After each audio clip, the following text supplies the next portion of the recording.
कदापि उपहास की विषय वस्तु नहीं है, प्लीज समझना इसको। इसलिए मैंने यहाँ पर थोड़ी कथा को रोक आगे बढ़ूंगा।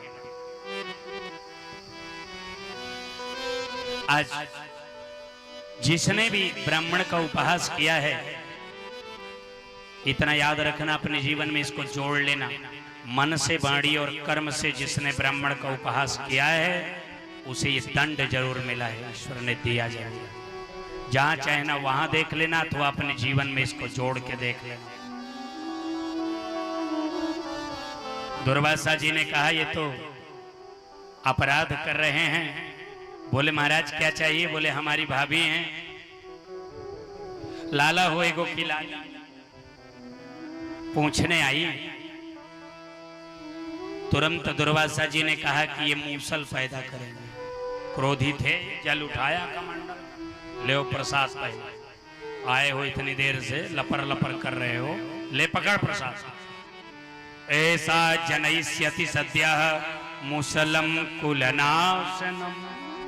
मूसल पैदा करेंगी, इसी से तेरे कुल का संहार होगा। मूर्ख, नजरों के सामने से हट जा, नहीं तेरा भी नष्ट कर दूंगा।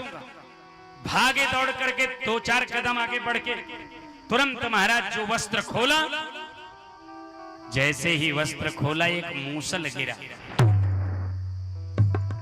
और जैसे ही मूसल गिरा महाराज, मूसल का गिरना नहीं, यदुवंशी पगलाए नहीं। अब का होएगा हो ना, कैसी बात सही हो गई। अब मूसल ले करके यदुवंशी उग्रसेन नाना के पास आए, कृष्ण पिता के पास नहीं गए। नाना जी ने कहा क्या हुआ? अच्छा जितने रावणों जब बहुत उबियात रहा, परेशान होत रहा, तो नाने जी के लगे जाते है ना। क्या कहता था रावण? नाना जी तो माल्यवंत उनके सचिव सयाने थे, यहाँ उग्रसेन भी बड़े पवित्र नाना है।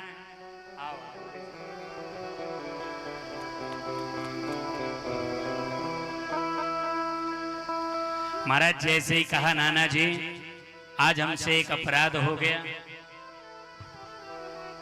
क्या हो गया महाराज? बोले ये हो गया, हम मूसल ले आए उपहार में, प्रसाद में पाए का बतावा ना हो, मूसर पाए। अरे महाराज घरे वाला मूसर चाउर कोटी डारत है, ये मूसर यदुवंशी का कोटी डारे वाला हो, क्या करें ये का?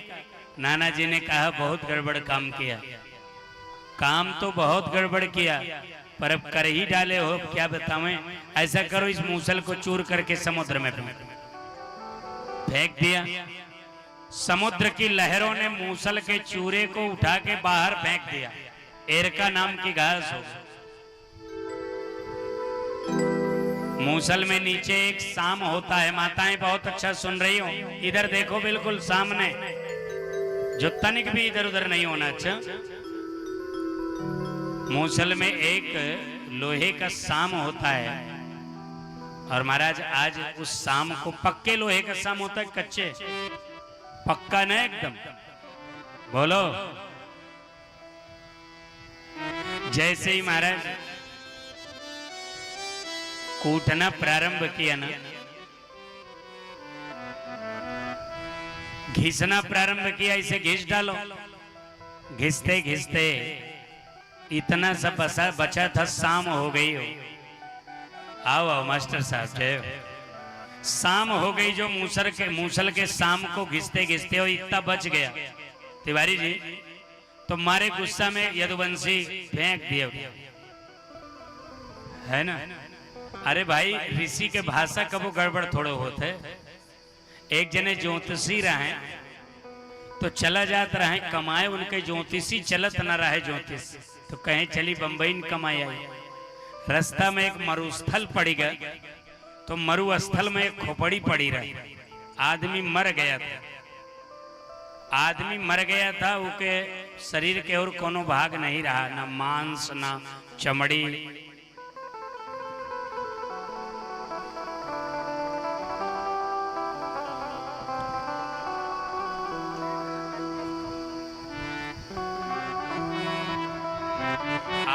कैसी कथा करे थे नहीं नहीं समझता।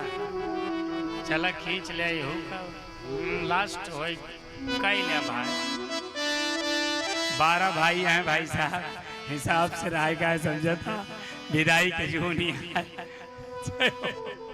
एक बार जय बोलो बोलो गोविंद भगवान की जय हो। आज महाराज बड़ा प्यारा प्रसंग है यहाँ पर थोड़ा सा हम भी इसे विस्तृत रूप से कहने का प्रयास करें। भगवान कृष्ण कन्हैया यदुवंशी इतना बचा था फेंक दिया। ऋषि की भाषा कहीं झूठी तो होती नहीं। ज्योतिषी जी की बात बता रहा था कि उनके ज्योतिष नहीं चलत रहे। कुछ लोग बड़े क्रोधी होते हैं पंडिताई में, उनके पंडिताई चलत ना है। पंडिताई थोड़ी मीठी मीठी। अच्छा अंकित बाबू है ना, हमारे अंकित जी हैं सोगौरा महाराज, बड़ा सुंदर रुद्राभिषेक और सप्तशती चंडी का यज्ञ करवाते हैं। प्रायः इनके सारे यज्ञ सफल होते हैं और बहुत कर्मनिष्ठ ब्राह्मण हैं।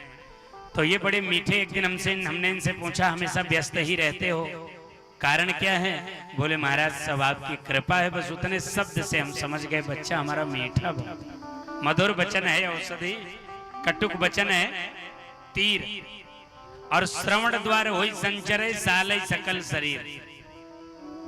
ये बाणी जो है कर्ण द्वारों से होकर के हृदय में जब जाती है तो पूरे शरीर को सालती बहुत। तो ज्योतिषी जी की चलती नहीं थी तो ज्योतिषी जी चले जा रहे थे ज्ञान भैया, तो रास्ते में मरुस्थल में वो खोपड़ी मिल गई। अब केवल खोपड़ी पड़ी थी तो पैरवा से उसका पलट उल्टी रही, सीधी कर दिए तो माथ दिखाई पड़ने लगे। और हमारा ज्योतिष के भाषा में माथे पे लिखा रहा है ऊसर मरण विदेश गमन औरो कुछ बाकी बा। तो ज्योतिषी जी का माथा ठनका कि ऊसरे मत मरई बा, ये तो पक्किन और काज ने विदेशे के आदमी हो यहाँ आके मरी गो एक और का बाकी है। अब एक मरे के बाद का बाकी रहेगा हम नहीं समझ पाओ। तो उन्होंने सोचा कुछ तो बाकी है, एक हम टेस्ट करें और ले जाए कि वो खोपड़ी अपने पत्नी पंडिताइन का दे दिए कि ऊपर वाले अलमारी में धै दियो छुयू न कब। पंडित तो चले गए कमाने, वहां पंडित की ना चले, यहाँ पंडिताइन के भूख भोजन के लाले पड़ गए, भीख मांगने लगी बेचारी। अचानक एक दिन कोनो ज्योतिषी आया, गांव घर में घूम रहा था, बोले महाराज हमारे यहाँ बड़ी गिदगिदानी है। तो ज्योतिषी जी कहे तोरे यहाँ हड्डी धरी गई। पंडिताइन के माथा ठनका, वो दही तो गां है दही नतिया है ना, दही तो का। पंडिताइन घरे पहुंची और महाराज उठाए के खोपड़ी उहे मूसर मां का कहते काड़ी मधाई के मूसरे से कूटत रहे। वही पंडित जी आ गए, और जो पंडित जी आ गए तो पंडित जी आए तो पूरा चूर हो गए हैं। तो पंडिताइन का कूटत यार, पंडिताइन कहन वही जौन धाई गया खोपड़िया। तो कहन बस यह एक बाकी रहा, यह खोपड़ी एक भरता हो करा आज पूरी होगी, इतना एक बाकी रह गया समझे। तो यदुवंशी के सब हो रहा, यह ब्राह्मणन के आशीर्वाद उनका बाकी रह गया। अंतिम में घिसते घिसते इतनी छूट गई हो, इतनी उठाई के फेंक दिया पानी में, और जो पानी में फेंक दिया तो उसको एक मछली खा गई। और प्रातः काल जरा नाम के बहेलिया ने जाल डाली तो वही मछली जाल में फंस गई, पेट फाड़ा तो चमचमाता लोहे का पक्का चकाचक भाग अपनी महाराज बाण में लगा लिया। अब आराम से शिकारी घूम रहा है। इधर भगवान के सारे कार्य हो चुके थे, भगवान के जाने का समय आ चुका था, और भगवान सोच रहे कोई जरूरी काम छूटा तो नहीं। पवित्र पूष का महीना, एकादशी का महापर्व, ठंडी बहुत ज्यादा, दांत किटकिटा रहे हैं। भगवान को प्रातः काल बाहर बैठे, अभी अभी उठ के बैठे थे एकादशी के तिथि पर, सो अपने बड़े परम सखा की याद आ गई, मित्र की याद। भगवान के सखा मतलब जानते ही हैं, सुदामा जी, अत्यंत श्रद्धा से भरा हुआ प्रसंग, शालीनता से भरा हुआ प्रसंग। बहुत कम समय में इसे भी पूरा करूंगा। अच्छा, भगवान को अपने मित्र का स्मरण हो। बहुत ध्यान से सुनेंगे, थोड़ी शांति भी बनाएंगे। मुकेश आदि जो उनके भाई भतीजे हैं, थोड़े बच्चों की तरफ अभय वगैरह थोड़े इधर भी थोड़ा एक आधा राउंड मार लिया।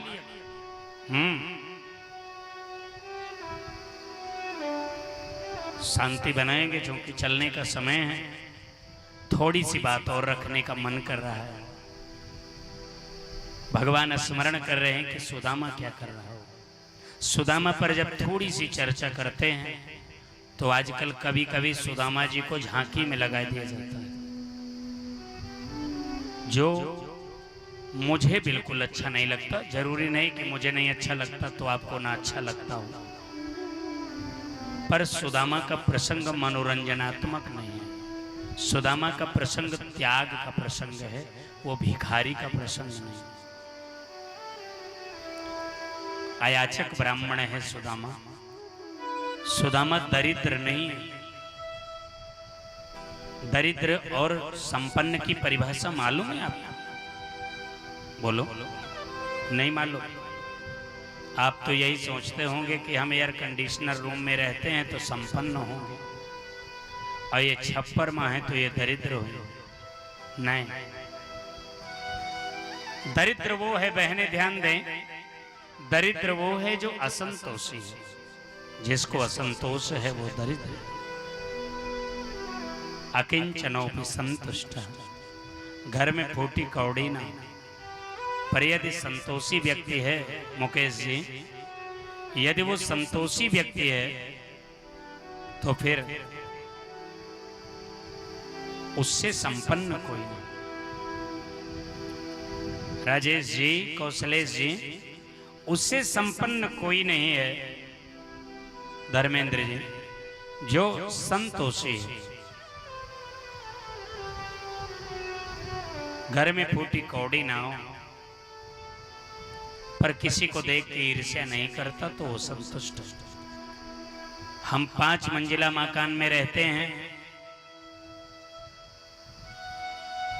बड़े अकड़ में हैं कि हम 4 पहिया से चलते हैं।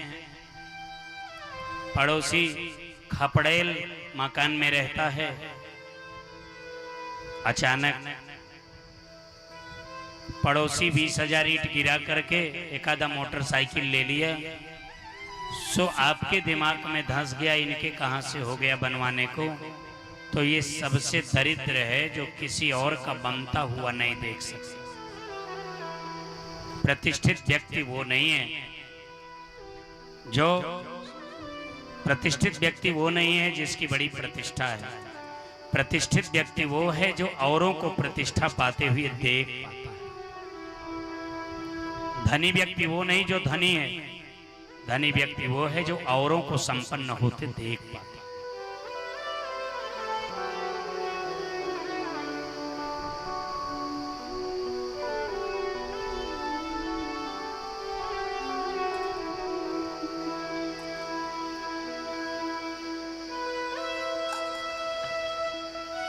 घर में तो कुछ नहीं है पर संतोषी पूरी धूप सुदामा के घर में आ जाती। गरीबी पूरी बरसात में सुदामा अपना बिस्तर लिए घर में कहीं न कहीं दबके बैठे।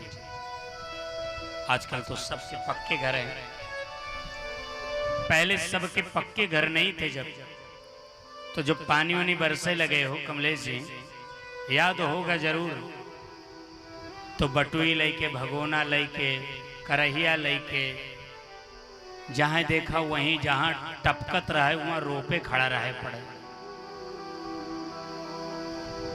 है ना।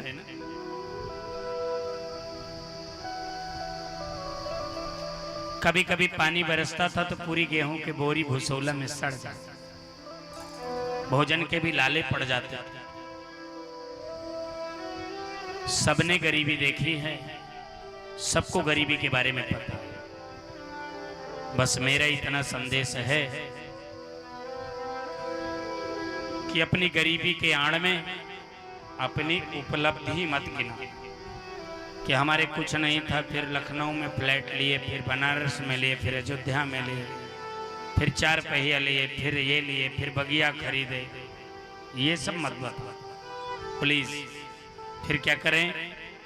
बोले महाराज अगर आपको अपनी गरीबी याद है तो जिस गरीबी में लोग आपको कुर्सी पर बैठने नहीं देते थे, सम्मान नहीं करते थे, आज भी उस प्रकार के गरीब लोग अगर तुम्हें मिल जाएं तो तुम उनका अपमान न करो। यही तुम्हारे गरीबी के स्मरण का प्रमाण है।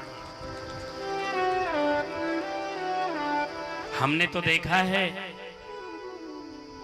कि महाराज तिलक चढ़ रही हो, कोनो मानदान गरीब हो और टॉयलेट चला जाए, लघु शंका चला जाए, तो घरैया मालिक जानते हो जायदा उनका इससे गायब रहती हो, पूजा के चोरी हटा उनका छोड़ा। उसे क्या पता कि अब महीने नंबर आई जाए जब हम लघु शंका जाए। इतना अपमान। और एक बड़े आदमी हैं, रेंज रोवर डिफेंडर पजेरो से चलते हैं, पहुंच आए हैं संग्रामगढ़ बंधवा पे, तो तिलक उनके बड़े रुकी है, वो आई जाए उनके वर्ण कैली, नहीं के वर्ण करे से बैकुंठ जा। जिसका वर्ण करने से बैकुंठ जाना था उसे तो लात मार दिया। ध्यान रखो, जिसे सबसे ज्यादा आवश्यकता थी सम्मान की, उसका अपमान करके तुमने जीवन का सबसे बड़ा अपराध कर दिया। अब कौन सा सम्मान करने को बाकी है महाराज? कौन सा सम्मान? ये तुम्हारे जीवन की बात बता रहा हूं। जो साइकिल से आने वाले को प्रणाम करे, मैं इसे अड़िलात रहा थे, है ना? साइकिल से अगर बहनोई आएगी तो उठा ही नहीं न पावे, और डिफेंडर से बहनोई उतर के तो फाट फाट पड़ता है। बहनोई तो बहनोई होता है, चाहे साइकिल से आए चाहे डिफेंडर से आए। अगर दोनों के प्रति समान व्यवहार नहीं रखते तो डिफेंडर वाला कितना आशीर्वाद देगा ये तो मुझे पता नहीं है, पर साइकिल वाले की आत्मा अगर कुंठित हो गई तो तुम्हारा सारा बड़प्पन चूर चूर हो जाएगा। इसलिए अपने को बचाओ।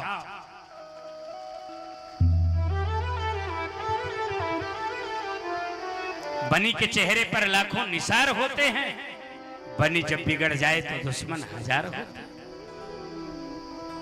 बन जाते हैं रिश्तेदार जब पैसा पास होता है, डॉक्टर तपन साहब, और टूट जाता है गरीबी में वो रिश्ता जो एकदम खास हो। जो स्थिति देख करके संबंध रखे उनको छोड़ दो। जो बिना स्थिति के संबंध रखता है उस परमात्मा से संबंध बना लो। ये संसार के लोग कब टूट जाएंगे कब जुड़ जाएंगे इसका पता ही नहीं है महाराज। गोविंद ने आज विचार किया कि